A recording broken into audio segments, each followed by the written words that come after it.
Bueno, la diputada nacional del radicalismo por Córdoba, Brenda Austin, está en comunicación ya con nosotros. Brenda, ¿cómo va? Buen día.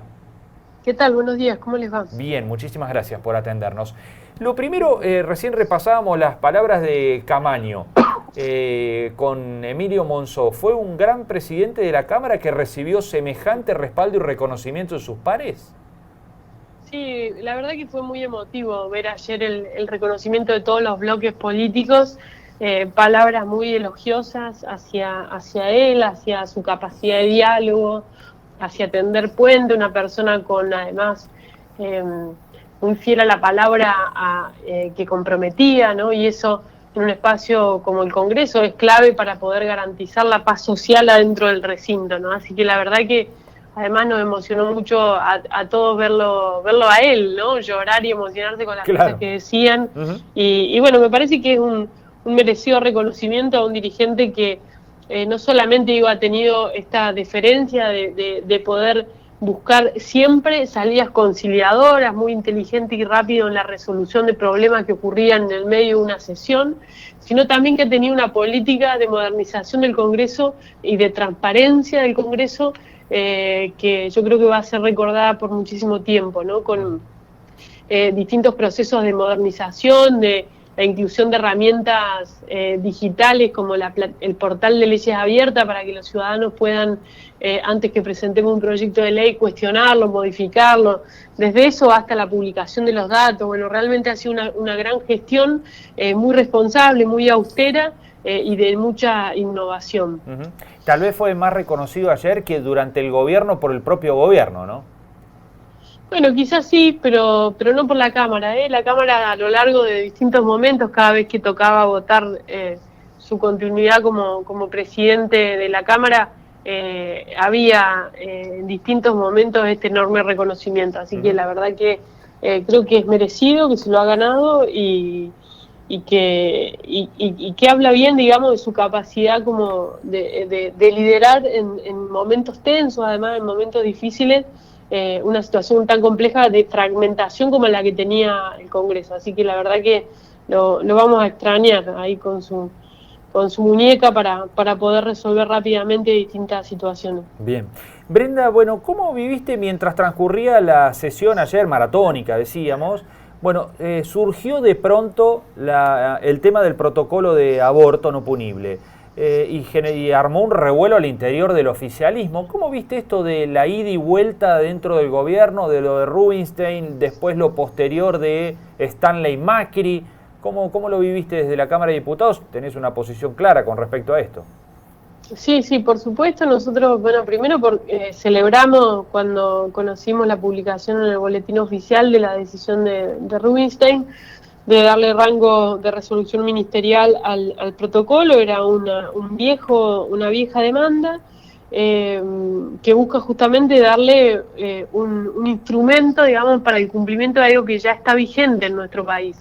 Esto me parece que es importante aclararlo, porque lo que estamos hablando no es de la discusión que tuvimos en el Congreso el año pasado sobre la legalización del aborto, sino de lo que estamos hablando de lo que hoy ya está permitido, que son los casos donde está en riesgo la salud o la vida de la mujer o persona gestante, o el embarazo ha sido producto de una violación.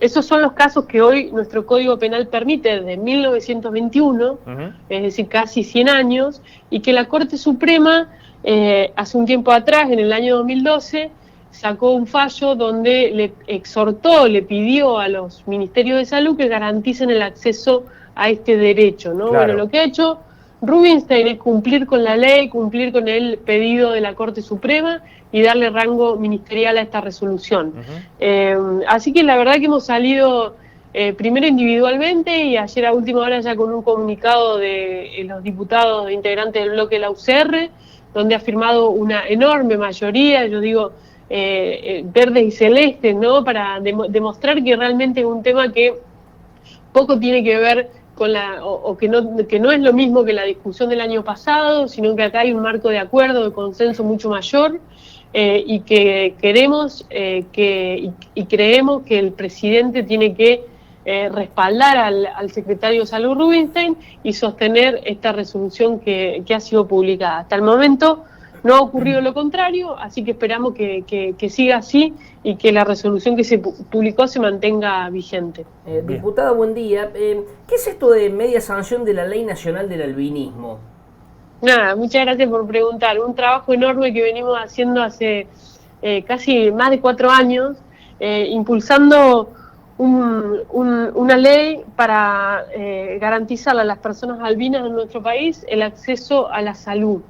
Fíjense que el albinismo, como es una alteración genética que genera afecciones derivadas, no entra dentro de la definición de enfermedades poco frecuentes, las obras sociales no garantizan la cobertura, tampoco el sistema de salud, y sin embargo esto genera para las personas albinas la propensión a contraer cáncer de piel, la propensión a perder la visión si no tienen los lentes adecuados, con la protección solar que requieren de filtros, y que además también necesitan algunas ayudas ópticas para poder leer, ¿no?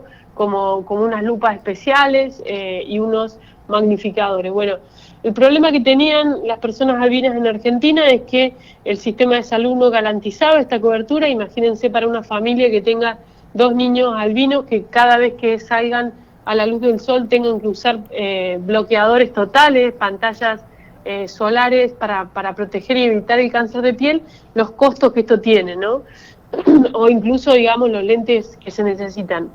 La ley lo que hace es incorporarlo en el programa médico obligatorio, tanto para el sistema público como para las obras sociales, y a la vez también incorpora algunas herramientas de detección temprana. Hemos conocido historias que son realmente dolorosas de familias donde los médicos, digamos, después del parto no entendían, no sabían que estaban frente a un bebé albino, y que eso obviamente generaba que los primeros meses de vida, donde los tratamientos, digamos, iniciales son súper importantes, no puedan ser cuidados como debían, ¿no? Entonces eso requiere la creación de protocolos de actuación en el sistema de salud, también, bueno, algunas dimensiones que tienen que ver con la discriminación de la que las personas albinas por ignorancia muchas veces son objeto en las escuelas, trabajar ahí en la integración de ellos en las escuelas, bueno, todo a partir de sus propios relatos de vida, ¿no? De historias que nos contaban de niños, por ejemplo, albinos que yendo a la escuela, los padres tienen que fijarse en las condiciones de luminosidad, de si tienen buenas cortinas, los colores del pizarrón, porque cuando hay demasiada luminosidad no pueden ver bien, digamos, y obviamente eso les genera dificultades para leer el pizarrón, ¿no?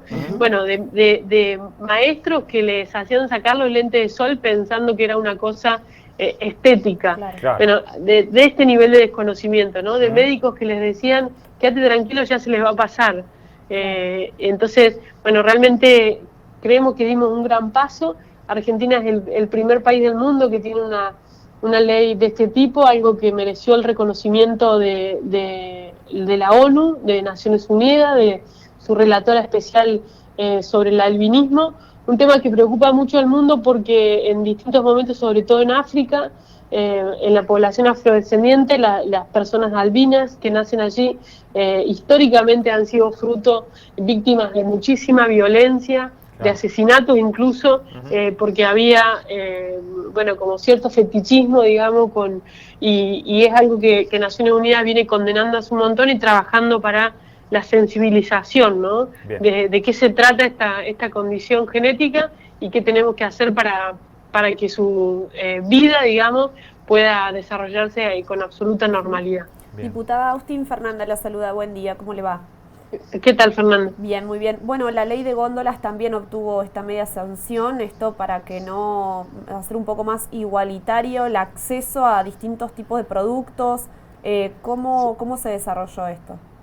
Sí, efectivamente, es una ley que tenía proyectos de distintos bloques, se trabajó mucho para llegar a un consenso, una ley que lo que garantiza es el derecho a elegir de los consumidores, ¿no? Evitar que, sobre todo en las grandes firmas, en las grandes cadenas de supermercados, una marca monopólica, digamos, domine la escena y se le impida de hecho, a los consumidores tener la posibilidad de elegir entre distintos productos de distinta calidad, de distintas marcas, de distintos precios también, y lo que busca, bueno, esta ley de góndolas es básicamente fomentar, digamos, la existencia de distintos productos visibles también para los consumidores. Bien, la de alquileres también fue otra de las leyes importantes que ayer tuvo tratamiento en diputados. ¿Qué evaluación hace y qué imagina que va a permitir cambiar esta ley? Bueno, estuvimos productivos ayer. Sí, ayer estuvieron súper productivos, sí. Sí, muchísimas leyes muy importantes además. La de alquiler es otra que venimos discutiendo hace meses, escuchando todas las voces, ¿no? Acá propietarios, inquilinos, corredores tienen tienen que tener, digamos, cada uno su mirada en esta ley, y yo creo que eso es lo que ocurrió, una ley muy equilibrada que logró evitar que solamente esté beneficiándose a una parte, sino resolver situaciones de incertidumbre que se daban en las relaciones contractuales, resolver un problema que es clave, que para mí es el punto central de la ley. El primero es que extiende los plazos de los contratos de 2 años a 3 años. Sí. Esto para una familia es súper importante porque implica tener certeza de dónde va a estar viviendo, digamos, y de no tener que estar pensando en la renovación del contrato, en el costo de que eso implica, más la mudanza, al poco tiempo de ya estar viviendo allí, ¿no? Entonces, se extienden a 3 años, se incorpora una cláusula de actualización del valor de los alquileres anual, y que se fija, digamos, se pone un límite, se dice cómo se compone ese índice, que es un mix entre la inflación, es decir, el índice de precio del consumidor, y los salarios, el RIPTE, para que no ninguna de las dos dispare demasiado, ¿no? Pero que todo el mundo sepa, tanto el propietario como el inquilino, de qué manera se va a actualizar el alquiler. Y esto evita, digamos, la especulación, porque hoy si alguien quiere alquilar su vivienda, no sabe cuánto va a ser la inflación del año que viene, ni tampoco el inquilino sabe cuánto le van a aumentar su salario, y eso genera mucha incertidumbre. Muchas veces se aumentan los alquileres anticipadamente frente a una inflación que después termina siendo más baja, a veces ocurre lo contrario. Y después la ley, bueno, aporta claridad respecto a expensas extraordinarias, resuelve y mejora lo relativo a las garantías que se les pide a los inquilinos, a los depósitos, prohíbe la figura de los pagarés. Bueno, me parece que realmente es una ley, como decía al principio, equilibrada, que brinda seguridad jurídica, que brinda certeza y que ojalá el Senado la pueda aprobar cuanto antes. Bien, 2 últimas de orden político, porque estamos en el tramo final, por supuesto, del gobierno de Mauricio Macri. Se viene el gobierno de Alberto Fernández, hay un quiebre, la oposición pasa a ser oficialismo, el oficialismo oposición.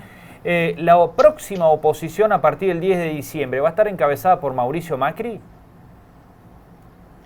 Bueno, me parece que este es un debate, digamos, que se viene por delante. Yo creo que, digamos, hay algo que es indiscutido, que es que el presidente ha sido el referente político, nuestro candidato, el líder de un espacio que ha aglutinado el 40% de la ciudadanía.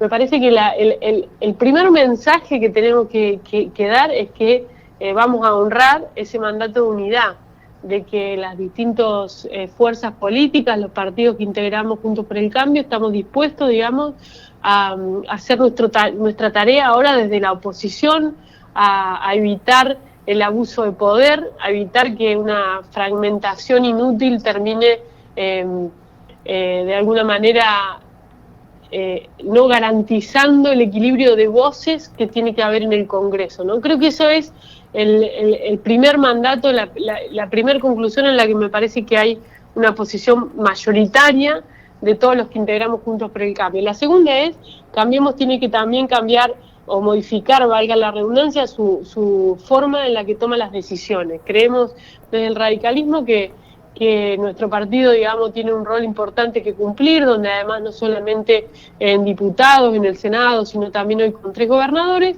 y eso implica que necesariamente esta coalición tiene que funcionar de manera más horizontal, donde las voces de todos quienes la integramos tienen que tener el mismo peso, ¿no? Bien. Lo demás habrá que verlo, digamos, como creo que esa es son las afirmaciones, digamos, más importantes, y indudablemente con roles que cada uno tiene para cumplir, ¿no? Desde el Congreso hoy con la inclusión de Cornejo, con los actuales integrantes, y también obviamente con el presidente de la Nación, digamos, que Bien. es un actor clave en Cambiemos. Ahí hay otra, ¿no? Cuando mencionó a Cornejo Negri conduciendo el bloque.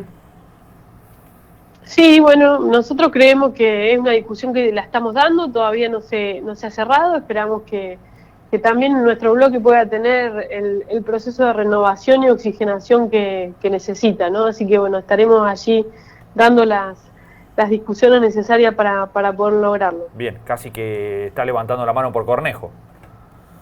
Sí, pero creemos que tiene que haber una mirada integradora. Nuestra posición ha sido que Cornejo presida el bloque y que Mario presida el interbloque, digamos, una tarea que la ha cumplido bien en este tiempo, y creemos que los dos son actores importantes que tienen que estar presentes en la agenda del Congreso. Bien.